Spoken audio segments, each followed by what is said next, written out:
ایک پاکستانی ہوتے ہوئے کر رہا ہوں کہ جو میں دیکھ رہا ہوں ہوتے ہوئے جب سے یہ جرائم پیشہ لوگوں کو ہمارے اوپر مسلط کیا گیا ہے، ایک سازش کے تحت ہمارے اوپر مسلط کیا گیا ہے، جو 30 سال سے قوم جانتی ہے کہ انہوں نے کس قسم کے جرم کیے ہوئے ہیں ہمارے ملک سے، اور یہ وہ لوگ ہیں جب مشکل پڑتی ہے سارے باہر بھاگ جاتے ہیں، کیونکہ یہاں سے چوری کر کے پیسہ انہوں نے اربوں ڈالر باہر رکھا ہوا ہے، تو ان کا کوئی فرق ہی نہیں پڑتا، ملک اوپر جائے نیچے جائے، ان کا پیسہ تو باہر محفوظ ہے، اور اگر روپیہ گرتا ہے معیشت نیچے جاتی ہے تو ان کو تو فرق نہیں، ان کے تو ڈالرز میں پیسے پڑے ہوئے ہیں۔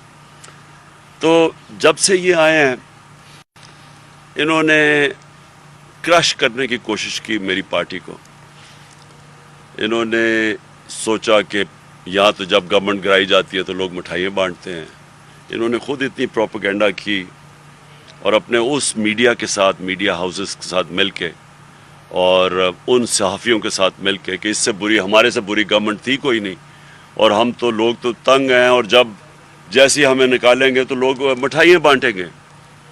تو جب وہ نہیں ہوا اور جو پبلک نکلا ہی ہمارے ساتھ، تو ان کو خوف آنا شروع ہو گیا کہ یہ ہوا کیا، کہ انہوں نے جو سارا نیریٹو بلڈ کیا تھا کہ یہاں تو ملک تباہی کے کنارے پہ کھڑا ہے اور لوگ خوش ہوں گے، تو جب لوگ ہمارے لیے سڑکوں پہ نکلا ہے اور اس کے بعد جب ہم نے احتجاج کیا تو اس احتجاج میں جو انہوں نے ظلم کیا ہمارے اوپر، وہ ہمیں پہلی دفعہ اندازہ ہوا کہ یہاں تو یہ تو کوئی جمہوریت سے تعلق، ان کو تو صرف جمہوریت یاد آ جاتی ہے جب یہ اپوزیشن میں ہوتے ہیں۔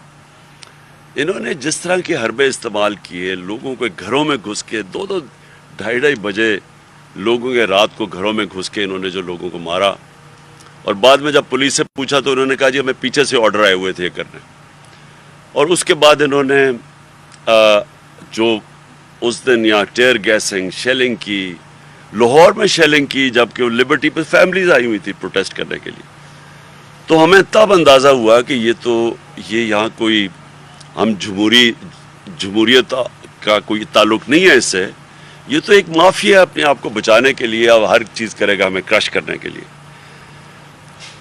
لیکن جو حربے استعمال کیے گئے ہیں اس کے بعد، کیونکہ ہم الیکشنز بھی جیت گئے، بائی الیکشنز ہوئے، یہ ان کا الیکشن کمشنر تھا، اس نے پوری دھاندلی کی ان کے ساتھ مل کے، ان کی اپنی گورنمنٹ تھی پنجاب کی، وہ ہم جیت گئے۔ اب پھر انہوں نے الیکشن کمشنر ان کے ساتھ مل کے حلقے چنے جدھر ہم کمزور تھے، وہ جب الیکشن ہوا ہم ادھر بھی جیت گئے۔ سندھ کے جو کراچی کے اندر انہوں نے دھاندلی کی، وہ ساری قوم کے سامنے ہے، لیکن وہاں کچھ نہیں ہوگا کیونکہ یہ ساتھ ملے ہوئے ہیں۔ لیکن مجھے جو چیز آپ کے سامنے رکھنا ہے وہ یہ کہ جو انہوں نے طریقے اختیار کیے ہیں، یہ کبھی میں نے پاکستان میں اس طرح کی حرکتیں نہیں دیکھی۔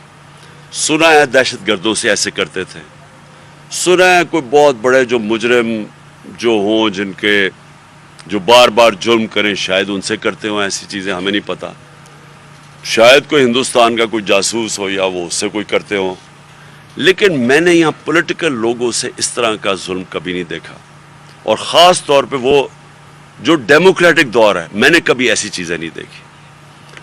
انہوں نے پہلے شہباز گل سے جو کیا، اور میرے اوپر تقریباً کنٹیمپٹ بھی لگ گیا اسی کے اوپر، لیکن میں نے ریئیکٹ کیا کیونکہ مجھے جب چیزیں پتہ چلیں کہ شہباز گل سے انہوں نے کیا کتنا تشدد کیا، جنسی تشدد کیا، یعنی ننگا کر کے ایک، اچھا اور وہ ہے کون؟ وہ یونیورسٹی پروفیسر ہے، یہ نہیں کہ وہ کوئی دہشت گرد ہے۔ تو میرے سے مانا نہ جائے۔ پھر انہوں نے مجھے جب تصویریں دکھائی، میرے وکیل مجھے ملنے آئے، جب انہوں نے چیزیں مجھے دکھائی تب مجھے اندازہ ہوا کہ انہوں نے کیا اس سے، اور پھر وہ باقی تو خیر عدالت میں بھی مجھے پیش ہونا پڑا اس پہ۔ لیکن جو مجھے اعظم سواتی کے اوپر جو انہوں نے کیا، یہ ایک ایسی چیز ہے جو میں آج آپ کو کہہ دوں کہ میں اب اس کو پوری طرح اعظم سواتی کے ساتھ ہر فورم کے اوپر اب ہم جائیں گے اس کے اوپر کہ، اور مجھے افسوس یہ ہے کہ ہماری عدلیہ نے سو موٹو ایکشن نہیں لیا اس کے اوپر۔ اگر اس کے اوپر ایکشن لے لیتے، کسٹوڈیل ٹارچر تھی، وہ ساری دنیا میں بینڈ ہے، اس کے اوپر لے لے تو شاید اعظم سوادی سے وہ نہ ہوتا جو ان سے ہوا. میں صرف چاہتا ہوں کہ مختصراً اعظم سوادی پہلے آپ کو بتائیں ان سے کیا کیا انہوں نے. بسم اللہ الرحمن الرحیم. میں آج پاکستان میں رہنے والے پاکستانیوں کو اور بیرون ملک جو رہ رہے ہیں ان کو یہ پیغام دینا چاہتا ہوں کہ اللہ تعالیٰ کا شکر ادا کریں کہ پاکستان کو آج اللہ تعالیٰ نے ایک ایسا بہادر اور انصاف پسند لیڈر دیا ہے جس کی وجہ سے پوری پاکستانی قوم ایک قوم بن چکی ہے. میں آپ کو یہ بتاؤں کہ آج اس جمہوری دور کے اندر، نام نہاد جمہوری دور کے اندر، اگر ایک سٹنگ سینیٹر کو خواہ اس نے کتنا بڑا بھی جرم کیا ہے لیکن ماورائے قانون، ماورائے آئین، اور پھر وہ سینیٹر جو کہ پی ٹی آئی کے پارلیمانی جو پارٹی ہے ہماری پی ٹی آئی کو، اس کا ہیڈ ہے اور 17 سال سے سینٹ کے اندر ہے، اور کتنی کمیٹیوں کو میں نے ہیڈ اور چیئرمین اس کا میں رہا ہوں. آج آپ کے جو ہائی کورٹ کے ججز ہیں اور جو سپریم کورٹ کے ججز ہیں اس کمیٹی کا بھی میں چیئرمین ہوں. اس لیے میں کہتا ہوں کہ آج اگر عدالت عظمیٰ 100 موٹو کیس نہیں لیتی اور ان لوگوں کو جنہوں نے کسٹوڈیل ٹارچر کیا اور جس طریقے سے میڈیا کے ان بہادر لوگوں کو تشدد کا نشانہ بنانے کے ساتھ ان کے کپڑے نکالے، آج میں پوری دنیا کے پارلیمنٹیرین کو یہ کہتا ہوں اور انشاءاللہ تعالی میں ارتھ کروں گا ان لوگوں کو جو 2 گھنٹے تک لے گئے، انہوں نے تشدد کیا اور پھر انہوں نے اس ملک کی جمہوریت اور اس ملک کی سینٹ اور پارلیمنٹ کے کپڑے نکالے. اور چیف جسٹس صاحب میں آپ کو پیغام دینا چاہتا ہوں کہ یہ شعلے کہیں آپ کی عدلیہ تک نہ پہنچیں اور کل کسی جج کے کپڑے نہ نکالے جائیں. فنڈامنٹل رائٹس ہی وہ قانون ہے کہ جس کے تحت آپ 100 موٹو لیتے ہیں. آج اعظم سوادی نہیں بول رہا، آج پارلیمنٹ کا ایک ادنا سینیٹر بول رہا ہے، سٹنگ سینیٹر بول رہا ہے. اور اگر آپ اس کا تحفظ نہیں کر سکتے تو آپ کو اس ملک کا قانون اور اس ملک کا آئین اس کرسی کے اوپر جو ہے برجمع ہونے کا کوئی حق نہیں. اس لیے انشاءاللہ تعالیٰ میں منڈے کو آ رہا ہوں کہ جس طریقے سے سینٹ کے پورے ممبران اور آج یہ بھی دیکھیں کہ پوری سینٹ کھڑی ہے اس کام کے اوپر کہ وہ کون لوگ تھے، کس ذلت سے انہوں نے یہ سوچا ہوگا کہ عمران خان کی اس صفائی کو گرائیں تاکہ یہ پیغام وہاں تک پہنچے. لیکن اللہ تعالیٰ کا شکر ہے کہ سیسا پلائی دیوار کی طرح کھڑے ہیں. 25 تاریخ کو بھی آپ کے رینجر نے ڈی چوک کے اندر تشدد کیا، اس سے ہمارے ارادے اور مصمم ہو چکے اور آپ دیکھیں گے کہ وقت کے ساتھ. لیکن ساری دنیا کی جتنے بھی فورم ہیں انصاف کے، قانون کے، میں وہاں پہ یہ لے کے جاؤں گا چیف جسٹس صاحب. اور میں امید کرتا ہوں کہ پارلیمنٹ کے اس ممبر کی آواز اس لیے کہ وہ دادا ہے. میری پوتیوں کے اوپر جو ٹروما ہے، ابھی میں عمران خان صاحب کو یہ بتا رہا تھا کہ بچپن میں ایک واقعہ ہوا تھا اور آج بھی بچپن کا وہ ٹروما مجھے یاد ہے. اس لیے سیولائز سوسائٹی ہمیشہ اپنے بچوں کو ایسی دہشت اور ایسے ٹرومے سے دور رکھتی ہیں. تو یہ میں نہیں، میری وہ 3 معصوم جو پوتیاں ہیں وہ بھی آپ کے در پہ آئیں گی انشاءاللہ تعالی. اس لیے ایک ہی بات ہے کہ اگر انصاف کے تقاضے پورے کرنے ہیں، میں سیاسی بات نہیں کر رہا، جرم جو بھی ہوگا اس کے مطابق عدالت جو ہے سزا دے، لیکن میرے اخلاق اور کردار کو جس طریقے سے آپ نے ارشد شریف، سمیع صاحب یہاں پہ بیٹھے ہوئے ہیں، صابر شاکر، جمیل فاروقی، بے شمار ہمارے دوست، جس طریقے سے ان کو ننگا کیا گیا، عمران ریاض کو دیکھ لیں. آج اگر یہ روش ہے اگر عدالت عظمیٰ اس کے اوپر جو ہے تحقیق نہیں کرتی، ہم تو یہ کہہ رہے ہیں کہ دیکھیں کیا جرم کیا ہے اور اس کی پاداش کے اندر کیا سزا مل رہی ہے. قانون اور آئین سے بالا تر ہو کر آپ کی موجودگی میں انشاءاللہ تعالی میں آپ کے انصاف کے درگاہ I am going to come to the Supreme Court, اور خدا کے فضل سے وہاں پر لیکن اس کانفرنس کے ذریعے عمران خان صاحب کی موجودگی سے فائدہ اٹھاتے ہوئے یہ کہوں گا کہ ملک، جمہوریت، اخلاق اور کردار اس طریقے سے نہیں چل سکتے، اور یقین ہے کہ آپ کے انصاف کے دروازے جس کے تحت آئین 1973 کے تحت آپ کو فنڈامنٹل رائٹس دیے گئے کی تحفظ کا بنیادی حق آپ کو 184(3) دیا گیا ہے، اس کے دروازے کھولیں گے تاکہ دودھ کا دودھ اور پانی کا پانی ہو جائے، تاکہ آئندہ کوئی پارلیمنٹیرین، کوئی میڈیا کا سفر کرنے والا اور اپنی آواز کو بلند کرنے والا یا کوئی جج کم از کم اس کے کپڑے جو ہے دوبارہ نہ ملے، دوبارہ جو ہے اس کو وہ شرمندگی نہ اٹھانی پڑے. جی بہت شکریہ. میں دو چیزیں ایڈ کرنا چاہتا ہوں. ایک یہ کہ اعظم سواتی کے جب یہ اندر آئے ان کے گھر کے اندر کوئی وارنٹ کے بغیر دیواریں پھلانگ کے گھر میں آئے، ان کو بچوں کے سامنے یہ جو ابھی بات کر رہے ہیں یہ خاص طور پر سن کہ ہمارے کب معاشرے میں یہ چادر اور چار دیواری کی رسپیکٹ نہیں تھی. ہمارا تو فیملی سسٹم ہے. بچوں کے سامنے مارا ان کو. جرم کیا تھا جی؟ تنقید کر دی جی کسی بڑے آدمی کی. کون سا ملک یہ اجازت دیتا ہے کہ ایک تنقید، ٹویٹ کی تنقید کے اوپر یہ کیا جائے؟ کون سا قانون اجازت دیتا ہے؟ لیکن جو سب سے جو خوفناک چیز ہے کہ انہوں نے پکڑایا ان کو کسی اور کے حوالے کیا. وہ لوگ کون تھے؟ کیا ان کو، جب میں یہ چاہتا ہوں کہ چیف جسٹس بلائے ان لوگوں کو، یہ ایف آئی اے کو بلائے اور پوچھے کہ کس کے حوالے کیا گیا تھا جنہوں نے پکڑ کے ننگا کر کے ان کو مارا. اور بالکل وہی ہوا جو شہباز گل سے ہوا، اس کو بھی پکڑا دیا کسی کے حوالے، انہوں نے جا کے کوئی 1.5 دن رکھ کے اس کو مارا اور ننگا کر کے. جمیل فاروقی سے بھی یہی ہوا. سوال یہ ہے کہ کیا یہاں ایسے لوگ ہیں جن کے لیے کوئی پاکستان کا قانون نہیں، اس کی کوئی حیثیت نہیں ہے؟ کیا وہ جو مرضی چاہے اس ملک میں کر سکیں؟ اور اگر آپ یہ اجازت دے دیتے ہیں لوگوں کو کرنے کے لیے تو اس کا مطلب کہ ملک تو بن گیا بنارا ریپبلک. یہی تو بنارا ریپبلک ہے، یہی تو ہے. آپ نے کسی کو فیصلہ کیا، اچھا جی مجھے چیز اس کی پسند نہیں ہے، اس کو پھینٹا لگا دو، اس کو ذلیل کر دو، لوگوں کو ڈرا دو. بات یہ کہ کیا اداروں کی اس سے کوئی عزت کرتا ہے؟ کیا یہ جو یہ کر رہے ہیں کیا قوم عزت کرے گی اداروں کی؟ نفرتیں بڑھیں گی. اپنے ملک کے اندر ہی آپ نفرتیں بڑھا رہے ہیں.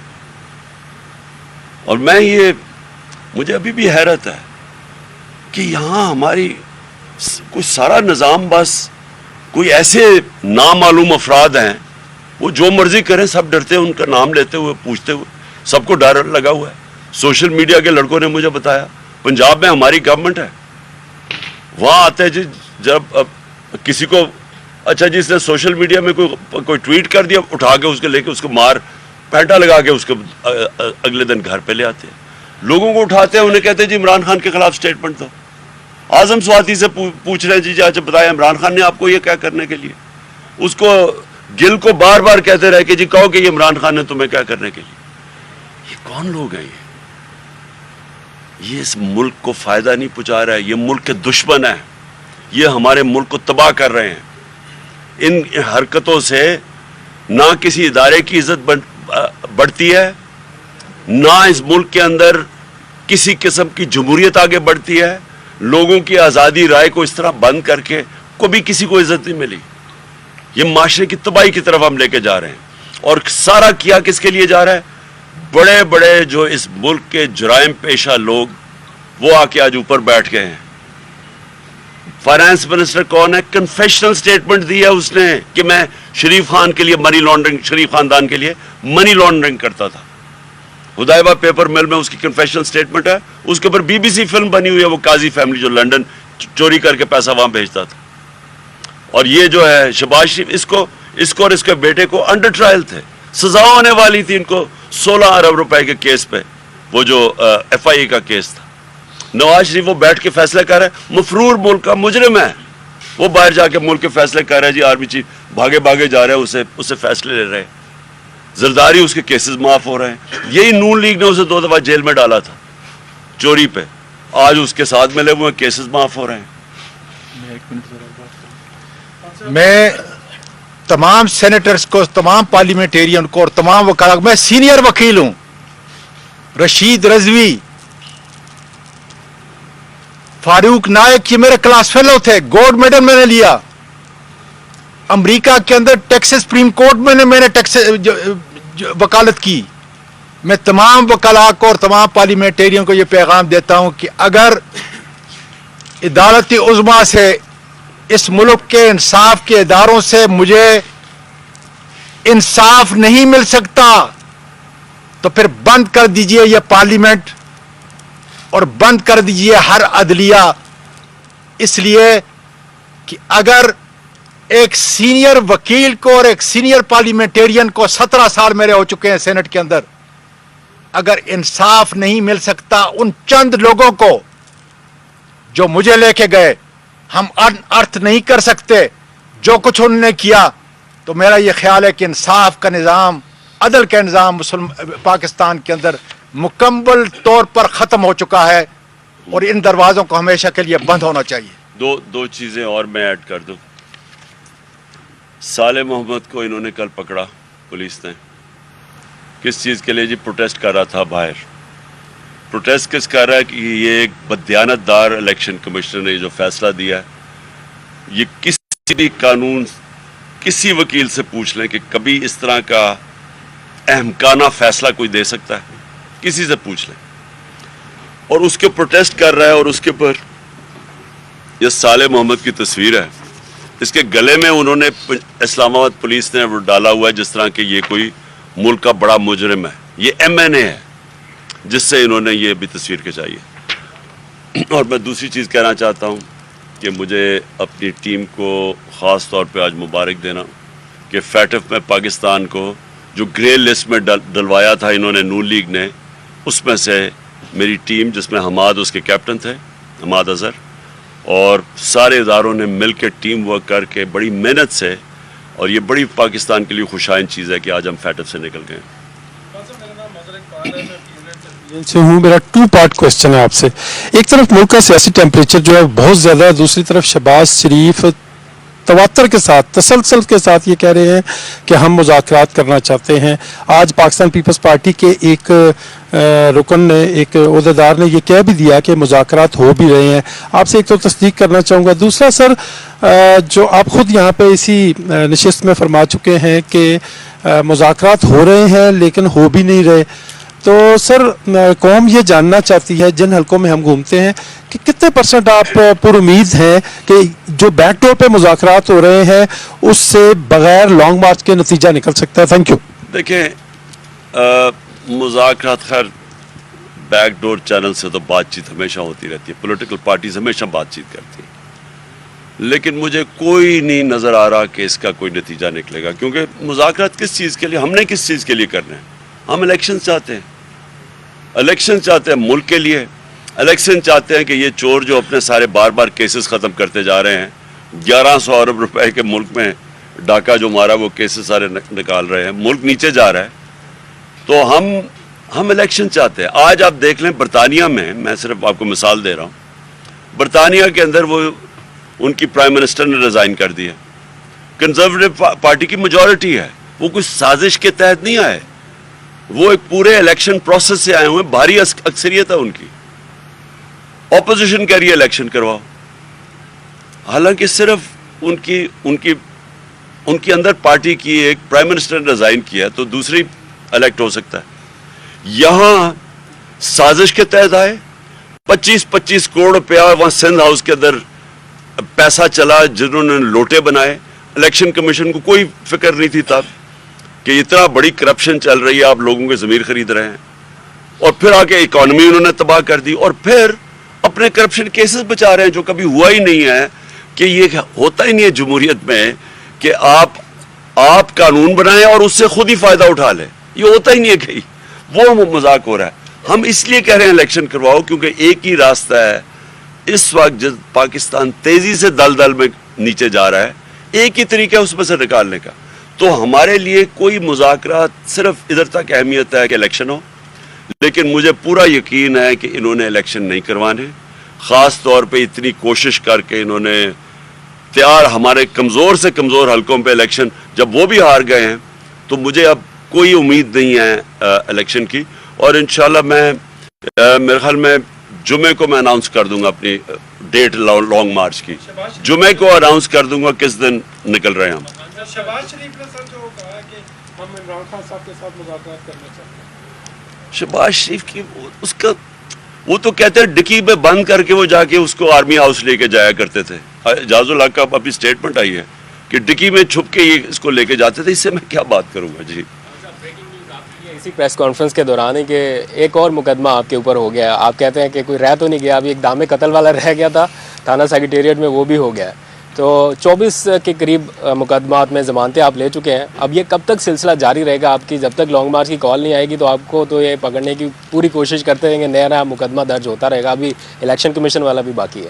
یہ جو نیا ہوا ہے تھانہ سیکریٹریٹ میں, اس تو میں کیا اگر یہ مجھے پکڑ لیں گے تو یہ لانگ مارچ نہیں ہوگی؟ یعنی کیا لوگ چپ کر کے بیٹھ جائیں گے؟ وہ تو دیکھیں, اس وقت یہ ہے کہ ہم منظم طریقے سے پروٹیسٹ کرتے ہیں, ہم قوم کو اکٹھا کرتے ہیں. کبھی اتنے بڑے جلسے نہیں ہوئے. یہ میں چیلنج کرتا ہوں, یہ جو 55 جلسے ہوئے ہیں جو میرے 5-6 مہینے میں, یہ چیلنج کرتا ہوں کوئی ذرا دیکھیں اتنے بڑے کبھی جلسے ہوئے ہیں پاکستان میں. تو قوم تو ادھر کھڑی ہے. تو کیا یہ چاہتے ہیں کہ منظم طور پہ احتجاج ہو, یا یہ چاہتے ہیں کہ پاکستان سری لنکا کی طرف چلا جائے یا کیوس ہو جائے؟ کیونکہ دونوں ہونا, اگر یہ منظم احتجاج کا راستہ روکیں گے تو کیوس ہو جائے گا. قوم تو تیار کھڑی ہے, قوم تو یہ ملک ہی بند ہو جائے گا. تو یہ فیصلہ کر لیں کیا چاہتے ہیں. سے سر میرے 2 سوال ہیں آپ سے. پہلا سوال کہ سینیٹر سیف اللہ نیازی, ان کے حوالے سے بھی آپ کی ایک سٹیٹمنٹ آئی, اس کے بعد پی ٹی آئی کا کوئی بیان نہیں آ رہا. آیا وہ گھر واپس آ گئے ہیں, کہاں پر ہیں؟ کوئی تحریک انصاف کے وہ ظاہر سینئر رہنما ہیں. اور دوسری چیز کہ الیکشن کمیشن کی جانب سے جو فیصلہ آیا ہے, کیا الیکشن کمیشن کے اوپر حکومت کا دباؤ ہے یا کسی اور کا؟ کیونکہ آپ نے کہا ہے کہ الیکشن کمیشن جانبدار ہے. دیکھیں, الیکشن کمیشن کی میں سیدھی آپ کو بات بتا دوں, یہ اتنا بزدل آدمی ہے کیونکہ جو اخلاقی طور پہ آدمی کمزور ہوتا ہے نا, وہ ہوتا ہی بزدل ہے. اس کے کیسز بھی ہیں, جو پیٹرولیم منسٹری میں یہ سیکٹری تھا تب سے بھی اس کے اوپر کہانی ہے. تو یہ تو خود فیصلہ کر سکتا ہی نہیں تھا. یہ جو فیصلہ ہے یہ خود کر ہی نہیں سکتا تھا. یہ اس کو پیچھے سے حکم ملا ہے. اب پیچھے سے حکم, خیر شریف خاندان کا تو سب کو پتا, ان کا گھر کا یہ نوکر ہے, لیکن اور کس نے اس کو پیچھے سے بوٹ لگایا ہے, یہ اب یہ دیکھنے والی بات ہے. یہ انویسٹیگیٹ ہونا چاہیے, لیکن یہ خود نہیں فیصلہ کر سکتا تھا. سیف اللہ, وہ اصل میں ہم اپنی مارچ کی تیاریاں کر رہے ہیں, تو ہم کئی لوگوں کو چاہتے ہیں کہ وہ انڈر گراؤنڈ رہیں تب تک جب تک انڈر گراؤنڈ ہے. جی سر, لانگ مارچ کے حوالے سے آپ بار بار کہتے ہیں کہ قوم تیاری کرے, پریپریشنز کرے. سر کیا پریپریشنز ہیں, کیسا لانگ مارچ ہوگا, کیا کوئی نیا سرپرائز ہوگا؟ اس کے اوپر تھوڑی سی مختلف ہوگا باقی مارچز سے, بالکل مختلف ہوگا. ہم اسپیشلسٹ ہیں مارچز کے, ہمیں پورا تجربہ ہے اس کا. لیکن مجھے جو اس میں سب سے بڑی اس باری مختلف چیز نظر آ رہی ہے کہ میں نے قوم کی کبھی بیتابی نہیں دیکھی مارچ کے لیے جو اس مارچ کی ہے. یعنی کیونکہ میں تو اپنے ایک انداز اپنی پوری پلاننگ کے تحت چل رہا ہوں نا, لیکن قوم اس وقت بیتاب ہے. ہر جگہ سے مجھے لوگ کہتے ہیں کہ جی اب کب نکل رہے ہیں. عام لوگ, میں پارٹی کی بات نہیں کر رہا, کیونکہ عوام بہت تنگ ہے ان سے. تو وہ انشاءاللہ وہ آپ دیکھیں, میرا یہ اندازہ ہے, کامیابی اللہ دینے والا ہے. میرے نہیں خیال میں اس سے بڑا کبھی پروٹیسٹ پاکستان کی تاریخ میں ہوگا. سر یہ بتائیے گا کہ ابھی